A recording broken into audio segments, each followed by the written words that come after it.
Now, how can you increase the screen time on an iPad? Let's talk about it. So if you are new on this channel, most definitely subscribe so you don't miss tutorials like this one.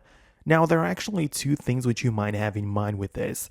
The first one is the screen time before it goes black and before the iPad locks itself. This can be managed inside of your settings, in the display and brightness. When you scroll down a little bit, you'll have the auto lock section. So you have a few time intervals to pick from. You have like 2 minutes, 5, 10, 15, or never.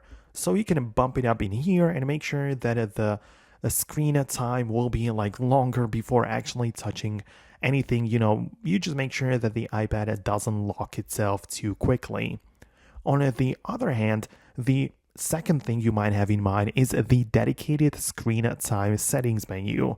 On the iPad main settings page, you can find screen time, and this generally just tracks your usage of individual apps. So you can see like data and how much time you spent using the iPad and individual apps.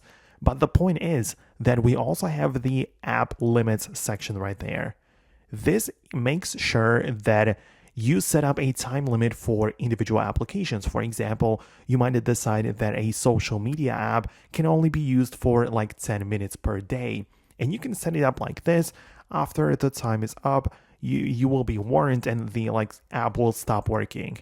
So that's a good idea. And if you want to increase the screen time in here, you can just bump up the minutes right there, right? So this is another way of increasing the screen time of the iPad. So I really hope that I can help you with this. Let me know in the comments below if you managed to do what you needed on your iPad. Thanks a lot for watching, and I'll see you later in the next tutorials.